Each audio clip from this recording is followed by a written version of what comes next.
Alors, dans le daf du jour, daf Yutret Amoud Aleph, la Gemara nous enseigne que un nazir qui d'emblée était tamé, c'est-à-dire il s'est engagé à sa nazirout dans un bet akvarot. Il est d'emblée tamé, Azledin, et que il est différent d'un nazir classique qui était tahor et qui ensuite s'est rendu impur. Un nazir classique qui était tahor et qui ensuite s'est rendu impur doit être l'objet d'un processus de tahara, bien évidemment, comme tout tamé, mais en plus, à la fin, il doit amener ce qu'on appelle korban tiglachat, c'est-à-dire qu'il doit apporter un korban, shnei tziporim, achat lechatat, ve'achat le'ola, ve'achat lechatat, et aussi il doit amener un hacham. Ça, c'est donc le din d'un nazir qui devient tamé. S'il a toujours été tamé, c'est-à-dire à aucun moment de sa nazirout, il a été tahor, comme celui qui est noder, ve'u bebet akvarot, il est nozer, donc il fait la nazirout dans le bet akvarot, il a toujours été tamé. Az le din, et qui n'a pas besoin d'être l'objet de ce processus d'un nazir tamé. Évidemment, il est chayav d'être monné les shivayamim, comme tout nazir, et qui ensuite d'être avec meichatat, etc. Mais la tiglachat et les tziporim, ça, il n'est pas chayav. C'est-à-dire que celui il y a deux types de korbanot spécifiques au nazir. Il y a un nazir tahor et un nazir tamé. Il y a deux types. Donc il y a tiglachat tahara et tiglachat tum'a. Tiglachat tahara, c'est-à-dire au bout du processus de la nazirout qui a abouti, il était tahor, alors aussi il va être mitgaléach. Il va être mitgaléach tous ses cheveux, avec les péotes, avec tout. Pas la barbe, mais les cheveux. Tous les cheveux. La mitzvah assez de tiglachat et d'ochal assez de lotakifu peatroshchem. Donc ça veut dire qu'il va se raser, mais boule à zéro, avec les péotes et tout. C'est impressionnant. Un nazir, il avait les cheveux longs. Tout d'un coup, boule à zéro. Pas de péote. Ça, c'est tiglachat tahara. Il y a tiglachat tum'a. C'est-à-dire qu'un nazir qui devient tamé après avoir entamé une zirut tahara, donc lui aussi, il doit retrouver sa tahara comme n'importe qui, mais en plus, il doit, pour compter à nouveau, alors il a besoin de tiglachat. Ça veut dire qu'il a besoin de tiglachat et de tziporim et de tiglachat. Donc ça, c'est tiglachat tum'a. Donc on se souviendra, il a tiglachat tahara et tiglachat tum'a. Je vous écoute tout de suite, juste la Mishnah nous dit, la Mishnah, on va la revenir, la Gemara nous enseigne, dans la Mishnah, qu'un nazir qui est au bet akvarot, il n'a jamais été tahor. Il n'a jamais été un nazir tahor. Il n'a jamais été un nazir tahor. Parce qu'il n'a jamais été un nazir tahor, az le din est qu'il n'a pas un din à la fin. Donc il sort du bet akvarot. Ouais, donc c'est-à-dire il était nazir dans le bet akvarot 1, 2, 3 jours. Il est resté. Il sort. Il reprend donc une nazirout de tahara. Il retrouve son statut de pureté. Alors, a priori, on aurait pu dire qu'il est un nazir qui est devenu tamé et qui, pour retrouver l'enclenchement de la nazirout tahara, comme tout nazir qui est devenu tamé, il doit être l'objet de avat tziporim et tiglachat, ce qu'on appelle tiglachat tum'a, kamash malan, qu'il n'a pas besoin. Pourquoi? C'est-à-dire qu'un nazir, c'est que de la Gemara, il n'y a qu'un nazir qui était tahor pendant un laps de temps, qui a perdu sa tahara par une tum'a, qui ensuite doit, retrouver la possibilité de recompter, alors là, il doit amener donc, les tziporim et ce qu'on appelle tiglachat tum'a. Mais celui qui n'a jamais été tamé, qui jamais tahor, excusez-moi, immédiatement, au moment de sa nazirout, il était tout de suite tamé. Il n'a jamais il était nazir tahor. Il était nazir tamé tout le temps. Pourquoi? C'est nazar vous mettez akvarot. As lui, comme il n'a jamais été jadis tahor, donc il n'a jamais eu une nazirout tahara qu'il a été métamé. S'il a une nazirout tahara qu'il a été métamé, alors comme il était métamé, tu dois après amener korban tiglachat, ce qu'on appelle tiglachat tum'a. Toi, tu n'as jamais été un nazir tahor qui est devenu tamé. Alors tu retrouves la tahara et tu recommences. Tu commences ta nazirout tahara sans tiglachat, sans korbanot tziporim. De nos jours, un nazir qui ferait ça, parce qu'on est à tout Batmet, nous tous, nous sommes tamés de la tout Batmet, donc il n'a jamais été tahor, Donc il est dans ce deuxième cas. C'est possible. C'est possible. Chazak, c'est possible. Tout à fait. Vous avez une excellente question. Une excellente question. L'un n'empêche pas l'autre. Ça veut dire qu'il a le devoir de nazir qu'il ne le respecte pas. Il a le devoir de nazir. Le nazir, c'est un devoir, un engagement. La question, elle est, est-ce qu'il respecte son engagement, il ne respecte pas son engagement. Voilà, il a la naziroute et il reçoit Malkes, il reçoit Malkout. Si on lui dit, sort, comme on a vu hier, qu'un nazir qui reste, ouais, il a comme ça, donc si on est matrébo, il reçoit Malkout. Parce qu'il a un devoir. Il n'a pas respecté ce devoir. Il n'a pas respecté ce devoir. Qu'il ne le respecte pas seconde par seconde. Parce qu'il a un statut de nazir. Ça veut dire qu'il ne respecte pas sa naziroute, mais il a un statut de nazir. C'est-à-dire, vous pouvez lui donner à boire du vin? Non. Est-ce que s'il vous demande, j'ai le droit de me raser? Non. J'ai le droit d'être tamé? Non. Qu'est-ce que tu fais là? Sors. Il est nazir, mais il ne respecte pas sa naziroute. Ouais, il y a des fois des devoirs qui nous incombent que l'on ne respecte pas. Il n'empêche que ce statut de nazir le caractérise, même si lui ne le respecte pas. Et donc le cœur du début de la Souga de Dafraï, Amoud Aleph, c'est de dire que la Torah a donné deux formes de tiglachat dans le nazir. Tiglachat tahara, qui est lorsqu'il aboutit à l'objectif donc de son engagement de nazir, il doit apporter donc un keves, etc. Des korbanot behema, ce n'est pas des tziporim, des korbanot behema, pour ensuite être mitgaleach betahara, comme on l'a vu, normalement, idéalement, après avoir apporté le korbanot, il doit être mitgaleach. Quand c'est tamé, aussi il a des korbanot, aussi il a une tiglachat, des korbanot différents. Aval, il doit aussi être. Donc il y a deux formes de tiglachat, caractérisées par des korbanot et une tiglachat. Un, c'est quand il aboutit à sa tahara, l'autre, c'est quand il aboutit à sa période de tum'a, avant de reprendre sa période de tahara, son concours de tahara. Il y a des korbanot certes différents, mais un c'est tiglachat tum'a, un c'est tiglachat tahara, et cette tiglachat tum'a, le cœur de notre Mishnah, de la Gemara, c'est de dire que la tiglachat tum'a, tout ce processus, il est en vigueur que lorsqu'il a été à un moment donné tahor, et quand il y a un moment donné tahor, Azmimé, il retrouve, il a ce devoir d'apporter donc ces tziporim avec cette tiglachat. Donc, juste, je précise peut-être un petit peu pour donner un peu de goût. Le nazir, les ilchot tum'a du nazir sont identiques à celles d'un Kohen Gadol. Ça veut dire que normalement, un Kohen Hédiot, il peut, au proche donc, du premier degré, un Kohen Gadol, même lui, alcool et fachot met lo yavo, et le nazir, elle est même à la chôte que le Kohen Gadol, il peut pas être ditma même pour personne. Il a eu la mitzvah. Met mitzvah, c'est spécial. Il est quand même tamé. Oui, tout à fait. Ouais, tout à fait. Aval, il a le droit pour le met mitzvah, mais il n'a pas le droit pour. Oui, pour un met mitzvah. Ouais. Aval, pour ses parents, non. Comme le Kohen Gadol. C'est-à-dire, c'est ça qui dit le Al-Shich HaKadosh, il dit, pourquoi le nazir, il n'a pas le droit d'être tamé, en fait? Alors, le Al-Shich HaKadosh, il dit que ce nazir-là, il fait des efforts dans la Avodat Hashem. Alors, il peut atteindre le niveau de Kedushat avec Kohen Gadol. C'est-à-dire qu'il a les mêmes devoirs qu'incombe le Kohen Gadol. La manière de dire que le Kohen Gadol n'a pas le droit de négliger son statut de Kedusha pour n'importe quel. Le nazir aussi, c'est la même chose. Et le Baal HaTurim, il dit, pourquoi il n'a pas besoin d'entamer? Il dit parce que des fois, il aura le Ruach HaKodesh. Il aura Ruach HaKodesh, le nazir.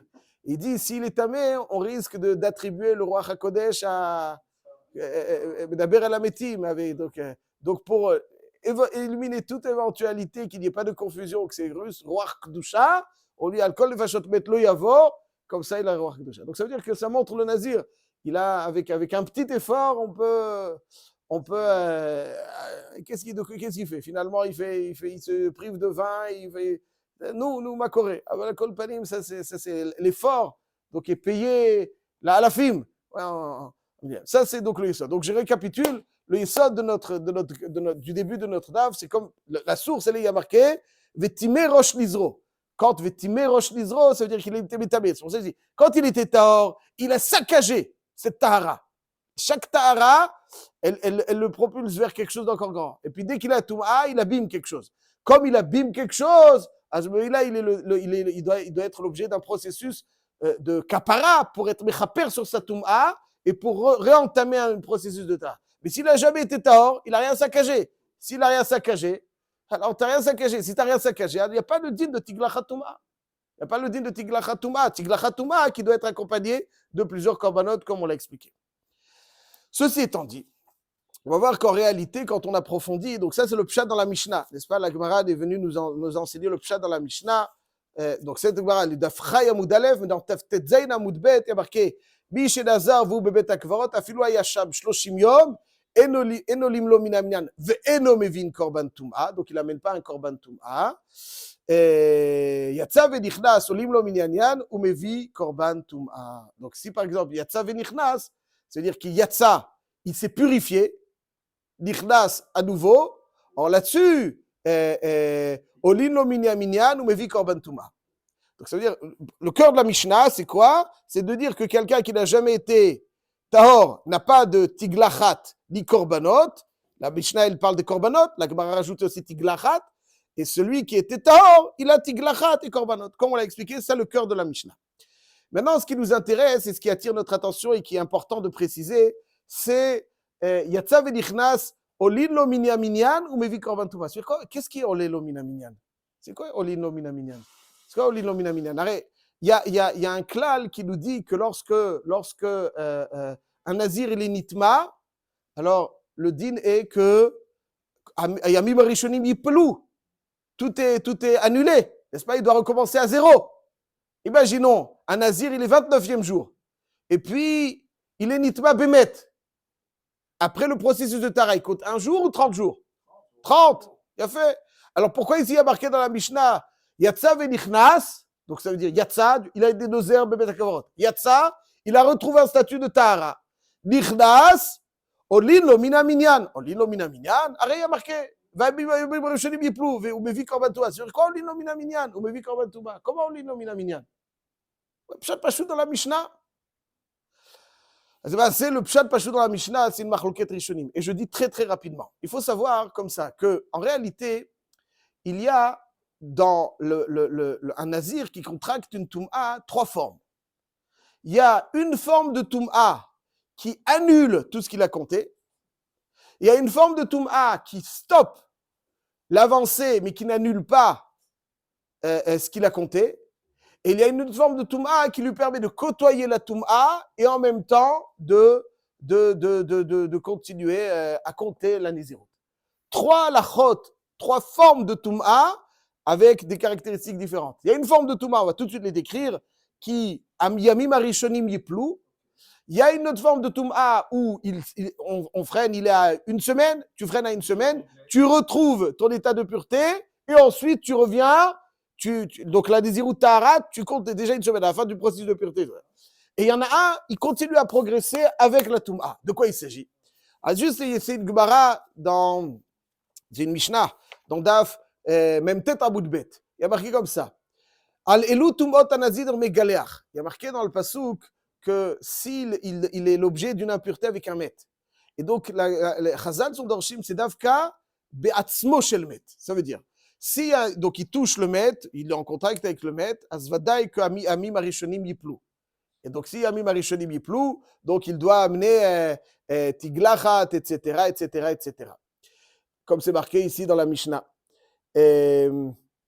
Alelu nadazir gar vazushi, vesoter et akodmim, ve'eno matri limnot ad sheyiteher ou mevi et korbanotav. C'est-à-dire ça c'est atzmo shel met. Mais je vais vous donner un exemple d'une tum'a qui finalement ne va pas annuler tout ce qu'il a fait.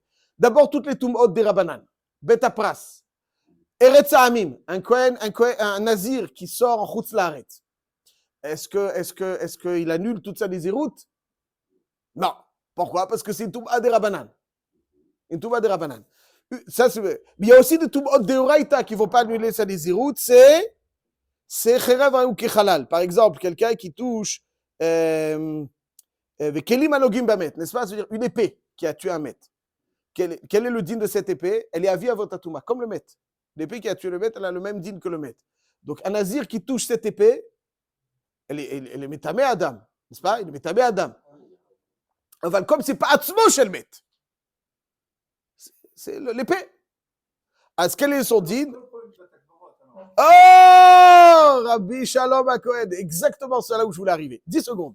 Hazak, c'est pas Atzmo chez le maître, vous dites. Oh. Chazak ou Baruch. Chazak ou Baruch. Merveilleux. 2 secondes.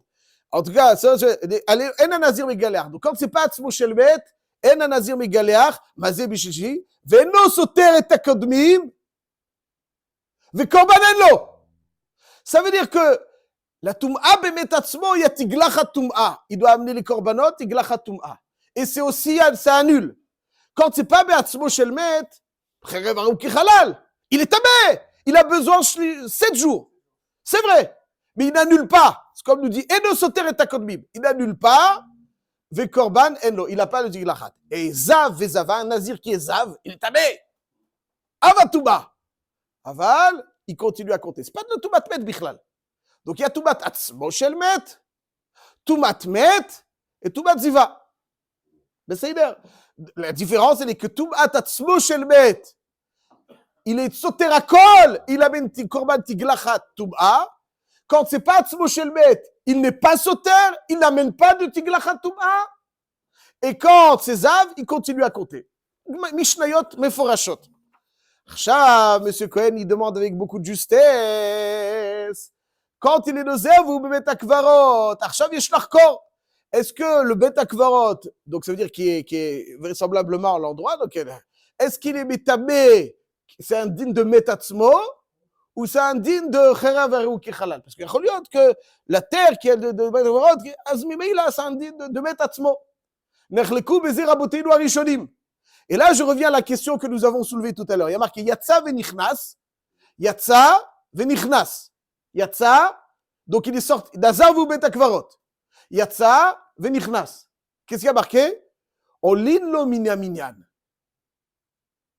Olin lo minaminyan. D'accord. Olin lo minaminyan, ça annule tout. Ou mevi korban tum'a. C'est quoi? Et si on le minaminyan, mevi korban tum'a. Az, les maasé, une machloquette dans le rishonim dans ça. Le Barthénoura, c'est pas celui-là. Le Barthénoura, il dit comme ça. Il dit que Va'afalpi shechazar v'nichnas le bet akvarot, tumat bet akvarot, donc sur la Mishnah, Perek Gimel Mishnah de Masechet Nazir. Tumat bet akvarot ena soteret minyan hayamim shenimnu betahara. Donc le bet akvarot, ça n'a pas un din de tumat bet atzmo. C'est le din de cherav ou kichalal. Donc c'est pas soter. Zapshat ba Mishnah. Olin lo mina minyan. Ça veut dire un nazir qui est nozer, bebet akvarot. Il sort, il retrouve son statut de pureté.